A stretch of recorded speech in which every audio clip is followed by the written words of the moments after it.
जय हिंद दोस्तों, वंदे मातरम। अगर आपका बचपन भारत में या किसी भारतीय परिवार में गुजरा है और आपने मुंगरी लाल और उसके हसीन सपनों के बारे में नहीं सुना है तो फिर मैं क्या ही बताऊं कि आपका बचपन कैसा गुजरा होगा। मुंगेरी लाल एक ऐसा कैरेक्टर था कि जो कि कुछ करना नहीं चाहता था, बस ये सोचता रहता था कि भैया मेरे सारे सपने पूरे हो जाएं, और सपने भी छोटे मोटे नहीं, अच्छे बड़े बड़े सपने वो देखा करता था और यही उम्मीद करता था कि मेरे सपने पूरे हो जाए। अब यही एक सोच भारत के कई सारे लोगों में भी है। इसीलिए आप देखेंगे कि हमारे देश में जो बाबू लोग होते हैं वो अक्सर काफ़ी ज़्यादा आलसी होते हैं। आप सरकारी ऑफिस में जाके उनसे जब कोई काम करवाएंगे तो उसको काम भले ही वो तुरंत हो जाने वाला हो, पर उसका वो काफ़ी टाइम लेते हैं। पहले के ज़माने में तो फाइलें ही आगे नहीं सरका करती थी जब तक कि उनके ऊपर वजन नहीं पड़ जाता। वो तो आजकल लोकायुक्त के छापे इतने पड़ने लगे हैं कि फिर भी थोड़े बहुत एक्टिव हो गए, लेकिन फिर भी अभी तक वो आदतें पूरी तरीके से ख़त्म नहीं हुई हैं। लेकिन हमारे वीडियो का टॉपिक ये नहीं है कि बाबू लोग कैसे काम करते हैं कैसे नहीं करते। हमारा टॉपिक तो ये है कि लोग किस प्रकार से अपनी एक सोच की दुनिया में डूबे रहते हैं और फिर क्या से क्या कर जाने की सोचते हैं। अब ऐसा ही एक किस्सा केरला के एक व्यक्ति का आंखों के सामने आया, बाबू जॉर्ज उनका नाम है। और किस्सा ये है कि वो कैसे अपनी 1400 करोड़ रुपए की संपत्ति भूल गए।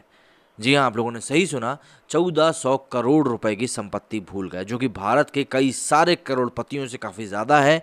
और ऐसी संपत्ति को कोई कैसे भूल सकता है, सबके मन में इस समय यही सवाल पैदा हो रहा है। और यही एक ऐसा टॉपिक है जो कि इस समय शेयर मार्केट से जुड़े हुए लोगों का ध्यान भी अपनी ओर काफ़ी खींच रहा है। और शेयर मार्केट में जुड़े हुए जितने भी लोग हैं ना, वो भी कहीं ना कहीं ऐसा ही कोई सपना देखते हैं कि बस ऐसी ही लॉटरी हमारी भी लग जाए। दरअसल वो कहते हैं ना कि ऊपर वाला जब भी देता है छप्पर फाड़ कर देता है। जी हाँ, केरला के कोच्चि के बाबू जॉर्ज वालावी 43 साल पहले करीब 3500 शेयर्स खरीद कर भूल गए थे, जिसकी कीमत आज की रेट में करीब $1500 1500 करोड़ रुपए मतलब 1448 करोड़ रुपए हो चुकी है। लेकिन अब कंपनी उन्हें पैसे नहीं देना चाहती। जाहिर सी बात है, 74 वर्षीय बाबू और उनके परिवार के सदस्य मामले को भारतीय प्रतिभूति और विनिमय बोर्ड मतलब सेबी के पास ले गए हैं और दावा किया है कि कंपनी के शेयर्स के असली मालिक वे हैं और कंपनी उन्हें रकम देने में आनाकानी कर रही है। बाबू ने उम्मीद जताई कि उन्हें सेबी से न्याय जरूर मिलेगा। बाबू जॉर्ज वालावी का दावा है कि 1978 में मेवाड़ ऑयल एवं जनरल मिल्स लिमिटेड के 3500 शेयर्स खरीदे थे। ये उस समय राजस्थान के उदयपुर की एक अनलिस्टेड कंपनी थी। बाबू ने 2.8% स्टेक होल्डर बन गए थे। कंपनी के संस्थापक चेयरमैन पीपी सिंघल और बाबू दोस्त थे। कंपनी अनलिस्टेड थी और कोई डिविडेंड नहीं दे रही थी, इसलिए परिवार अपने निवेश के बारे में भूल गया। 2015 में उन्होंने इस निवेश को याद किया और पड़ताल करी। पड़ताल में बाबू को पता चला कि कंपनी ने नाम बदल कर पीआई इंडस्ट्रीज कर लिया है और ये लिस्टेड कंपनी बन चुकी है। बाबू ने अपने शेयर्स को डीमैट अकाउंट में बदलने की कोशिश की और एक एजेंसी से संपर्क किया। एजेंसी ने बाबू को सीधे कंपनी से संपर्क करने के लिए कहा। कंपनी ने बाबू को बताया कि वो कंपनी के हिस्सेदार नहीं है और उनके शेयर्स 1979 में किसी और को बेच दिए गए थे। अब बाबू का आरोप है कि पीआई इंडस्ट्रीज के गैरकानूनी ढंग से डुप्लीकेट शेयर्स का इस्तेमाल करके उनके शेयर्स किसी और को बेच दिए। 2016 में पीआई इंडस्ट्रीज के ने बाबू को मध्यस्थता के लिए दिल्ली बुलाया, लेकिन बाबू ने इनकार कर दिया। इसके बाद कंपनी ने बाबू के डॉक्यूमेंट्स की जांच करने के लिए 2 बड़े अफसर केरल भेजे।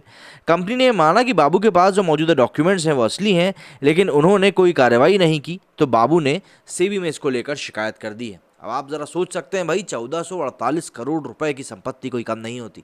और वैसे भी जो लोग शेयर मार्केट से जुड़े हुए हैं वो सभी जानते हैं कि इस प्रकार से एमआरएफ की एक किस्सा है जो कि मार्केट में काफ़ी घूमता है कि किसी एक व्यक्ति ने एमआरएफ के करीब 17,000 शेयर खरीद लिए थे और फिर उसके पोते को वो शेयर मिले और कैसे वो रातों रात करोड़पति बन गया।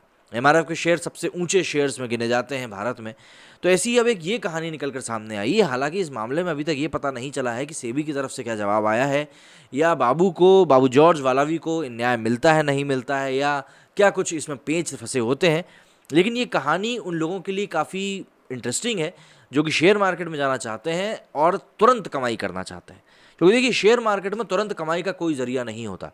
आपको हर जगह पर पैसा लगाकर इंतज़ार करना पड़ेगा। और अगर आप में वो इंतज़ार करने वाला धैर्य नहीं है, मतलब इंतज़ार करने के लिए भी आपके पास पेशेंस नहीं है, तो शेयर मार्केट आपके लिए एक बिना उबली हुई दाल साबित हो सकता है। आप क्या कहना है इस बारे में मुझे कमेंट करके ज़रूर बताइएगा। मेरे इस वीडियो में फिलहाल इतना ही। जय हिंद, जय भारत।